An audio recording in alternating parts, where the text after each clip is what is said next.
يذكرك بخير ومنهم من يذكرك بسوء.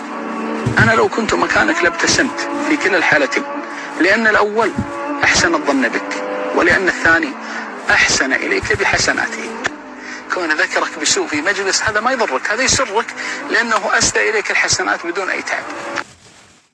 السلام عليكم حبايب قلبي الحلوين، ازيكم عاملين ايه؟ يا رب تكونوا بخير وفي اتم صحه واحسن حال. اللهم صل وسلم وبارك على سيدنا محمد وعلى اله وصحبه وسلم. ان شاء الله باذن الله فيديو جديد. هقول لكم الحاجه اللي جبتها بالاسعار، وكمان هنعمل مع بعض شويه كده تجهيزات كده لرمضان. فان شاء الله باذن الله فيديو النهارده يعجبكم. لو اول مره تشوفوا القناه بتمنى تنوروني بالاشتراك في القناه وتفعلوا زر الجرس على الكل عشان كل ما انزل فيديو جديد يوصلكم بيه اشعار، وتكونوا احلى اخوات وصحاب معايا كده على القناه. بحبكم في الله ودمتم في حياتي اغلى واحلى اخوات وصحاب. يلا بينا نتابع فيديو النهارده ونشوف مشترياتنا بالاسعار، وكمان نشوف ايه الحاجات اللي هنجهزها وهنرتبها كده لرمضان، وتعتبر اول تفريزات اللي احنا هنجهزها لرمضان. ان شاء الله باذن الله الفيديو يكون مفيد بالنسبه لك. خلينا اول حاجه كده نصلي على الرسول، اللهم صل وسلم وبارك على سيدنا محمد، واقول لكم واحده واحده اسعار كل حاجه. في حاجات هنفرزها زي الفلفل، وفي حاجات هنستخدمها عادي في البيت، وزي الطماطم برضو هنفرزها. يعني هنفرز الطماطم، بس انا هخلي لكم الطماطم في فيديو منفصل لوحدها. هعرفكم اسعار الحاجات اللي انا جبتها النهارده وهنفرز مع بعض. هنعمل هريسه شطه، هنعملها تكون جاهزه معانا على الاستخدام على طول. فان شاء الله باذن الله فيديو النهارده يعجبك. اول حاجه كده خلينا نقول اول حاجه اسعار البصل كانت ايه النهارده في السوق. خلينا نقول اول حاجه اسعار البصل بقى، يعني البصل الابيض بقى نوعا ما ناشف شويه. قشرته بدات تحمر شويه عن الاول، يعني ما بقاش طري زي الاول. وسعر البصل الابيض بيتراوح من 13 ل 18، يعني 13 15 18 على حسب جوده البصل. البصل ده انا جايباه ال 2 كيلو 25، يعني ب 12 ونص. ما شاء الله بصلايه حلوه، يعني بصلايه ناشفه قشرتها حمراء، وكمان من هنا مقفله كده زي ما انتم شايفين. يا رب تكون الصوره واضحه ليكم. فده كان سعره 12 ونص، سعره حلو ومناسب وينفع معاكي جدا في الوقت الحالي. لو بقى عايزه تفرزي بصل هاتي مثلا 4 كيلو ب50 وابتدي فرزيهم وشيليهم لرمضان، هينفعوكي جدا في اكلات كتير. لو بتعملي التفريزات بتاعه الشهر مثلا كفته او حاجه زي كده، استغلي وهاتي برضو كميه البصل اللي انت محتاجاها، وابتدي ان انت افرميها في الكبه واعملي بقى وصفات الاكلات اللي انت بتحبيها. ان شاء الله باذن الله هنعمل الحاجات دي كلها مع بعض الفتره اللي جايه. فجبت 4 كيلو، جبت 2 كيلو وشنطه تانية 2 كيلو، فجبت 4 كيلو بصل، وكان سعر الكيلو 12 ونص. تمام. فزي ما قلت لكم ممكن دلوقتي تجيبي البصل وتبتدي ان انت تفرزيه لو حابه، سعره 12 ونص. تمام. كمان سعر البطاطس كانت كيلو ونص ب20، يعني تقريبا ب13. هي كان سعرها بصراحة الأسبوع اللي فات كان أرخص من كده بكتير، كانت ب10 وكانت حلوة وجميلة وزي دي كده بالظبط. يعني بصوا دي بطاطس اللي هي الرملية دي، حلوة جدا في التحمير، وكمان طعمها حلو. كانت الأسبوع اللي فات ب10. هو الأسبوع ده بصراحة كل الخضار سعره رفع، مش الخضار بس، بصراحة كل حاجة سعرها رفع عن الأسبوع اللي فات. بس انا ما لحقتش بصراحه ان انا افرزها الاسبوع اللي فات، انشغلت شويه. حتى انتوا ملاحظين ان انا الاسبوع اللي فات ما نزلتش ليكوا غير فيديوهين بس، واحد اول الاسبوع والتاني اخر الاسبوع. فما لحقتش ان انا بصراحه اجيب الحاجات اللي انا عايزه افرزها وهي سعرها رخيص. فالله المستعان بقى، ان شاء الله باذن الله نجيب الفتره اللي جايه الحاجات اللي احنا عايزينها برضو على قدنا، واحده واحده، مش لازم نكتر في الكميات.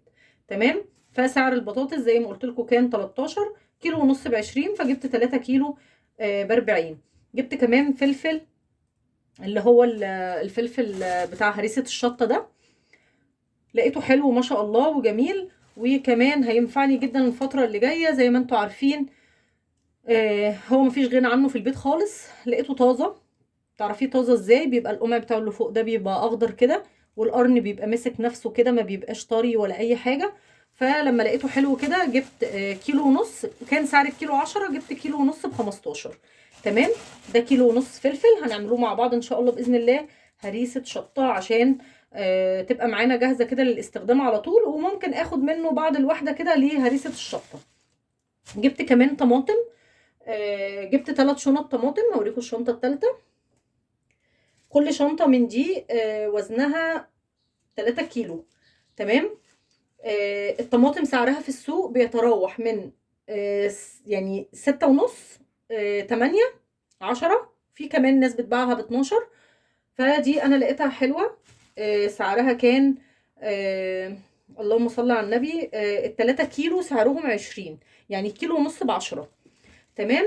فجبت كل شنطة من دي 3 كيلو، يعني جبت 9 كيلو طماطم.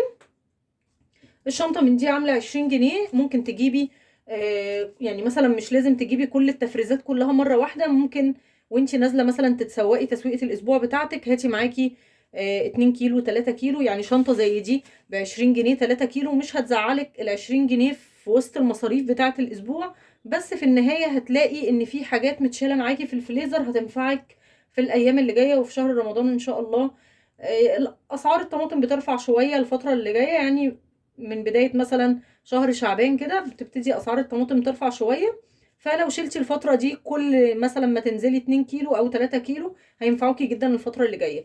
زي ما قلت لك سعر الطماطم كان كيلو ونص ب10، فانا جبت 3 شنط كل شنطة 3 كيلو، يعني جبت ب60 جنيه طماطم. ان شاء الله باذن الله هحاول ان انا مش هعملهم دلوقتي، انا هحطهم في التلاجة وهسيبهم، وان شاء الله باذن الله على اخر اليوم هجيب تاني زيهم 3 شنط وهفرزهم ان شاء الله باذن الله معاكم في فيديو منفصل.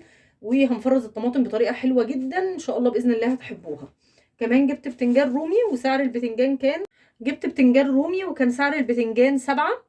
بتنجان حلو ما شاء الله. بتنقي البتنجان ازاي البنات اللي لسه مش بيعرفوا ينقوا البتنجان يكون حلو ازاي؟ اهم حاجة يكون البتنجان مش ناشف قوي، يعني ما يبقاش محجر، يبقى تضغطي عليه كده صبعك يعني يضغط، يعني مش يضغط قوي برضو، يعني ما يبقاش طري. يبقى البتنجانات تبقى طرية ما تبقاش ناشفة قوي عشان ما تبقاش من جوه يعني ما تبقاش حلوه، ما تبقاش محجره كده، تبقى مليانه بذر وتبقى مبزره وتبقى مش حلوه. وكمان القمع بتاعه اللي فوق ده يبقى اخضر كده يبقى طازه. وكمان الدايره اللي بتبقى تحت دي ما تبقاش فيها خضار، يعني ما تبقاش المنطقه دي فيها دايره خضره من تحت. لو فيها دايره خضره من تحت بتكون مش حلوه، وبتكون البتنجانيه فيها بذر كتير وبتكون ممرره.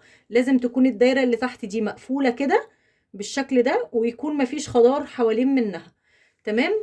البتنجان زي ما قلت لكم سعره 7 جنيه. فجبت دول كيلو، يعني انا نقيت دول اللي انا محتاجاهم فنقيتهم، وكان وزنهم كيلو كانوا عاملين 7 جنيه. جبت كمان فلفل سعر الفلفل 15، الكيلو ب15، وكله نفس السعر، يعني كل الفلفل بنفس السعر. فحاولت ان انا اشكله بقى، يعني هو الحراق ب15، الكوبي او الرومي ب15، والفلفلايه الشكل ده ب15. بصوا هم 3 انواع فلفل لو ركزتوا فيهم. تمام.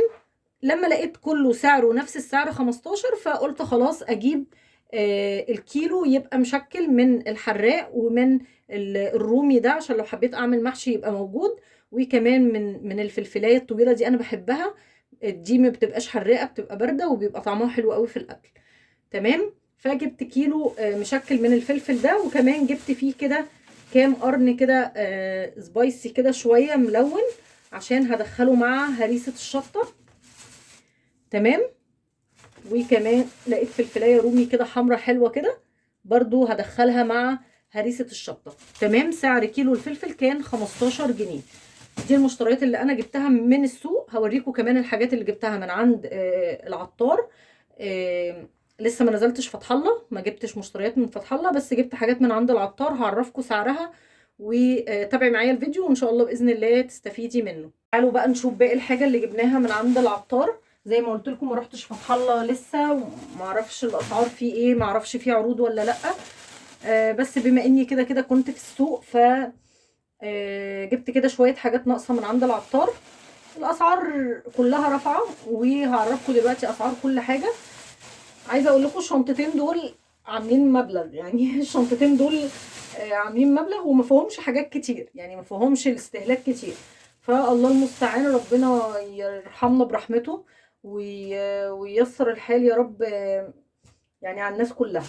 تعالوا نشوف اول حاجه، نشوف الشنطه دي جبنا فيها ايه. ارص الحاجه وارجع لكم عشان صوت الكياس، ولا خليني معاكم؟ بس افضل خليني معاكم عشان اعرفكم واحده واحده، وهحاول ان انا ما اعملش صوت كتير بالاكياس. اول حاجه جبتها، جبت ربع من الكورن فليكس ده اللي احنا بنستخدموه في تتبيله الفراخ. تمام، هو شكله زي ما انتم شايفين كده، بيبقى الطحن بتاعه خشن شويه، فانت ممكن لو حابه تسيبيه، هو اسمه كريسبي. تمام، كريسبي فراخ، يعني انت لو عايزه تجيبيه من عند العطار في ناس بتقول عليه كورن فليكس وفي ناس بتقول عليه كريسبي فراخ. تمام، بس احنا كده كده احنا عارفين احنا بنستخدموه في تتبيله الفراخ في الكفر الخارجي، عشان يدي قرمشه كده او يخلي الفراخ تبقى معاكي كريسبي شويه. فجبت الربع ده كده ربع، هو عشان خفيف فبيوزن، يعني متهيألك ان الوزن كتير، بس هو ربع، ده ربع وكان سعره 15، يعني سعر الكيلو منه 60 جنيه. تمام، جبت كمان فول تدميس. الفوله دي حبتها حلوه ما شاء الله، اللهم بارك يعني. وكمان زي ما انتم عارفين، وكل سنه وانتم طيبين، شهر رمضان قرب، وكمان هنعمل مع بعض زي ما قلت لكم قبل كده، هنعمل مع بعض التفريزات، حاجات هنشيلها هنستخدمها يعني في السحور. فجبت كيلو ونص من الفول. النص التاني فين؟ النص التاني اهو. جبت كيلو ونص من الفول، وسعر الفول كان 52 جنيه. تمام، سعره 52. طبعا احنا كنا جايبينه الشهر اللي فات كان عامل 38 جنيه، لا الشهر ده جايباه ب 52 جنيه. حبايه حلوه ما شاء الله اللهم بارك. جبت منه كيلو ونص، ده كيلو، ده كيلو يعني على بعض، وده نص لوحده. تمام، جبت كمان فول اللي هو المفصص. الفول ده طبعا احنا بنستخدمه مع بعض بنعمل بيه الفلافل، وكمان بنستخدم منه على تدميس الفول. ممكن نعمل منه اكله حلوه كده بالصلصه كده، فول يعني هنعملها ان شاء الله باذن الله مع بعض. فول بالصلصه كده بيبقى بالفول ده. فجبت منه كيلو، وده كان سعر الكيلو فيه 60. تمام، سعر كيلو الفول المفصص 60، فجبت كيلو نصين. تمام، الحاجات دي كلها انا جايباها من عند العطار. خلاص، قلت لكم سعر الكريسبي ده بتاع الفراخ سعره 60 جنيه للكيلو، الفول سعره 52 جنيه، والفول المجروش سعره 60 جنيه. جبت كمان حمص الشام، وما جبتش منه كتير، انا جبت منه ربع بس، لان حمص الشام كنا جايبينه الشهر اللي فات بسعر 60، الشهر ده احنا جايبينه بسعر 100.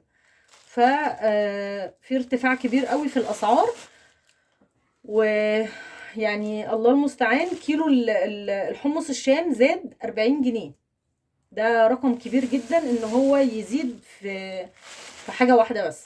فجبت ربع بس ب25، عشان لو حبيت اعمل كشري مصري او حاجه يبقى موجود.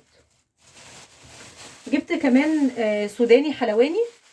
السوداني الحلواني طبعا مفيش غنى عنه، بنستخدموه في وصفات كتير، بس ان شاء الله باذن الله الوصفه اللي انا هعملها المره دي اللي انا جايباها عشانه، هنعمل مع بعض، هنحول الفول السوداني يعني زي بيقولوا كده فستق كداب. يعني فستق كداب ازاي هنعملوه مع بعض في فيديو، بس خلينا في فيديو النهارده كده. وسعر الفول السوداني ده سوداني حلواني للحلويات، وسعره كان الكيلو ب104. تمام، سعر الكيلو 104، فانا جبت ربع كيلو، ده ربع كده سعره 26 جنيه. جبت كمان عدس اصفر. جبت كمان عدس اصفر، وسعر العدس الاصفر 72 جنيه للكيلو. احنا جايبينه الشهر اللي فات 48 او ب50 مش متذكره. الشهر ده لما جيت اجيبه لقيته ب72 جنيه، فجبت كيلو نصين زي ما انتم شايفين كده. طبعا الجو ساقعه ومفيش غنى عنه الفتره اللي احنا فيها في الفتره الحاليه، وبرده ما يمنعش لو عملناه مره في رمضان ان شاء الله يبقى موجود معانا. فجبت كيلو، وطبعا مش عشان جايبه كيلو نصين فانا لما باجي بستخدم النص كامل، لا انا ما بستخدمش النص كامل، انا بستخدم الربع بس، سواء هعمله كشري او هعمله شوربه، فهو ربع بس اللي انا بستخدمه. تمام، فالكيلو العدس الاصفر ده انا هعمل منه 4 مرات عدس. تمام ان شاء الله باذن الله يعني. فجبت كيلو عدس اصفر، وزي ما قلت لكم سعر العدس كان 72 جنيه للكيلو. خلاص كده يا بنات، كيلو عدس اصفر وسعر الكيلو 72 جنيه، فجبت نصين. جبت كمان ربع كمون بلدي. سعر الكمون عالي جدا. بصوا انا هقرب بس عشان تشوفوا الحبايه بتاعته، يا رب تبقى ظاهره ليكم. هو كمون يا بنات كلكم عارفينه. انا جبت ربع، سعر ربع الكمون 100. يعني الكمون كنا جايبينه الشهر اللي فات ب 320 تقريبا للكيلو، الشهر ده سعر الكيلو 400 جنيه، فجبت ربع تمام بسعر 100 جنيه، ربع كمون. جبت كمان فلفل اسود، فلفل اسود برازيلي كده. الحبايه بتاعته ما شاء الله حلوه، ما فيهوش ولا تراب ولا فيه حاجه ولا فيه قش ولا فيه اي حاجه، نضيف جدا تمام. جبت تمن، وسعر التمن كان 45 جنيه. يعني سعر التمن كان كان 40. سعر التمن كان 40 جنيه. تعالوا نرجع للفلفل تاني يا بنات. انا قلت لكم ان انا جايبه تمن وسعر التمن 40 جنيه، يعني كيلو الفلفل سعره 320 جنيه. تخيلوا ان احنا جايبينه الشهر اللي فات ب 220 جنيه، يعني زاد 100 جنيه في الكيلو الفلفل تمام. فجبت تمن، بس تمن فلفل حصى. جبت كمان بقسماط ناعم. يعني احنا بنحتاجه كتير جدا في البانيه وفي تتبيله البانيه. انا هعمله ميكس بين الكريسبي او الكورن فليكس الخشن ده، هديله ضربه كده خفيفه في الكبه، وهقلب عليه البقسماط الناعم، وهقلب عليه كده شويه بهارات وهظبطه. هعمل برطمان حلو او برطمانين على حسب الكميه بتاعتي، وهيبقى عندي فيجيتار جاهز على الاستخدام على طول. ان شاء الله باذن الله نبقى نعملوه مع بعض ونرتبوه كده ونظبطوه مع بعض. جبت نص كيلو من البقسماط الناعم، وسعر النص كيلو ده كان 15 جنيه. سعر نص كيلو البقسماط الناعم 15 جنيه. جبت كمان نشا، جبت ربع كيلو نشا، وسعر ربع كيلو النشا 10، يعني كيلو النشا سعره 40، انا جبت ربع بس ب10 تمام. جبت كمان لوبيا. سعر اللوبيا رفع جدا جدا جدا. ما جبتهاش الشهر اللي فات، انا ما كنتش جايباها في مشتريات الشهر اللي فات، بس لقيتها الشهر ده سعر كيلو اللوبيا 120 جنيه. كيلو اللوبيا سعره 120، بس انا فاكره اخر مره جبت فيها لوبيا كنت جايباها وكان تقريبا سعر الكيلو 70 او 76 حاجه زي كده. فجبت نص كيلو لوبيا سعره 60 جنيه تمام. جبت كمان اخر حاجه بقى في المشتريات بتاعه العطار. جبت سحلب. جبت تمن سحلب زي ما انتم شايفينه كده، وسعر التمن ده كان 15 جنيه. كان سعره 15. انا جايباه للتجربه، اول مره اجيب سحلب كده، فقلت هجربه، لو عجبني هجيب منه، ما عجبنيش ما تبقاش الخساره كبيره يعني. فالتمن ده سعره 15 جنيه. خليني اختم معاكم الفيديو على كده عشان ما يبقاش وقت الفيديو طويل عليكم. ان شاء الله نعمل هريسه الشطه مع فيديو تفريز الطماطم، عشان بس ما اطولش عليكم وقت الفيديو. بتمنى يا رب فيديو النهارده يكون عجبكم، وبتمنى تكونوا استفدتوا من الاسعار، واللي عايز يعرف سعر حاجه يكون عرفها. وان شاء الله باذن الله ندعي ربنا ان هو يرخيها وييسر الحل للجميع، اللهم امين. فبتمنى ان انا ما اكونش طولت عليكم وقت الفيديو. اشوفكم دايما على خير في فيديوهات جديده وفيديوهات متنوعه، ومع الف سلامه.